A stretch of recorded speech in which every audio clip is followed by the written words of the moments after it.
Team ಇಂಡಿಯಾದ star ಆಟಗಾರ ವಿರಾಟ್ ಕೊಹ್ಲಿ ಒಡೆತನದ ಪಬ್ ಸೇರಿ ಹಲವು ಪಬ್ಗಳ ಮೇಲೆ ಬೆಂಗಳೂರು ಪೊಲೀಸರು ರೇಡ್ ಮಾಡಿದ್ದಾರೆ. ಯಾಕಾಗಿ ಬನ್ನಿ ನೋಡ್ಕೊಂಡು ಬರೋಣ. ತಡರಾತ್ರಿವರೆಗೂ ಪಾರ್ಟಿ ಮೂಡ್ನಲ್ಲಿದ್ದವರಿಗೆ ಖಾಕಿ ಶಾಕ್. ಕೊಹ್ಲಿ ಒಡೆತನದ ಪಬ್ ಮೇಲೆ ಪೊಲೀಸರ ದಾಳಿ. ಬೆಂಗಳೂರಿನ ಚಿನ್ನಸ್ವಾಮಿ ಸ್ಟೇಡಿಯಂ ಬಳಿ ಇರುವ ಕ್ರಿಕೆಟರ್ ಕಿಂಗ್ ಕೊಹ್ಲಿ ಒಡೆತನದ 18 ಪಬ್ ಮೇಲೆ ಕೇಂದ್ರ ವಿಭಾಗದ ಪೊಲೀಸರು ನಿನ್ನೆ ರೇಡ್ ಮಾಡಿದ್ದಾರೆ. ಅವಧಿ ಮುಗಿದ್ರೂ ಲೇಟ್ ನೈಟ್ವರೆಗೂ ಓಪನ್ ಮಾಡಿದ ಕೊಹ್ಲಿ ಪಬ್ ಸೇರಿ ಕೇಂದ್ರ ವಿಭಾಗದ ಹಲವು ಪಬ್ಗಳ ಮೇಲೆ ರೇಡ್ ಮಾಡಿ ಕೇಸ್ ಹಾಕಲಾಗಿದೆ. ಸಿಲಿಕಾನ್ ಸಿಟಿ ಬೆಂಗಳೂರು ನಗರದಲ್ಲಿ ಪಾರ್ಟಿ ಮಾಡೋ ಜನರಿಗೇನು ಕಮ್ಮಿ ಇಲ್ಲ.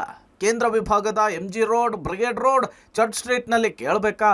ಪಾರ್ಟಿಗೆ hot spot, party okay, enjoyment okay, ಆದರೆ ಅದಕ್ಕಂತ ಒಂದಷ್ಟು ರೂಲ್ಸ್ ಆ್ಯಂಡ್ ರೆಗ್ಯುಲೇಷನ್ಸ್ಗಳು ಕೂಡ ಇರುತ್ತೆ, ಟೈಮಿಂಗ್ಸ್ ಇದೆ. ಇದೆಲ್ಲ ಗೊತ್ತಿದ್ರೂ ಕೂಡ ಪಬ್ ಓನರ್ಗಳು ಮಾತ್ರ ತಮ್ಮ ಪಾಡಿಗೆ ತಾವು ರಾತ್ರಿ 1 ಗಂಟೆ ಮೇಲೂ ಕೂಡ ಪಬ್ಬನ್ನು ಓಪನ್ ಇಟ್ಟಿದ್ರು. ಈ ಬಗ್ಗೆ ಪೊಲೀಸರಿಗೆ ಸಾಲು ಸಾಲು ದೂರುಗಳು ಕೂಡ ಬರ್ತಿದ್ವು. ಅತಿಯಾದ ಸೌಂಡು, ಓವರ್ ನೈಟ್ ಪಾರ್ಟಿಗಳಿಂದ ಅಕ್ಕಪಕ್ಕದವರು ಪೊಲೀಸರಿಗೆ ಕಾಲ್ ಮಾಡ್ತಿದ್ರು.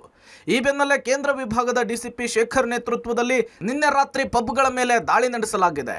ಕೊಹ್ಲಿ ಒಡೆತನದ 18 ಪಬ್ ಸೇರಿ ಹಲವೆಡೆ ದಾಳಿ ನಡೆಸಿದಂತಹ ಪೊಲೀಸರು ಬಂದ್ ಮಾಡಿ ಕ್ಲೋಸ್ ಮಾಡಿಸಿದ್ದಾರೆ.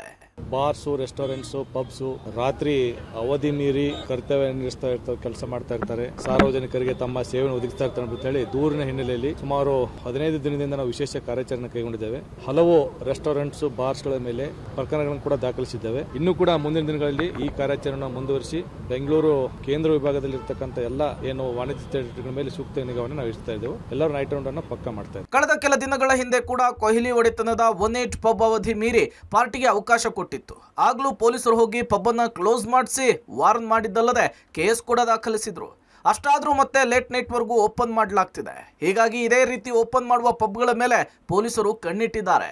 ನಾಗೇಶ್ ಜೊತೆ Narasimhamurthy, crime bureau, public TV, Bengaluru.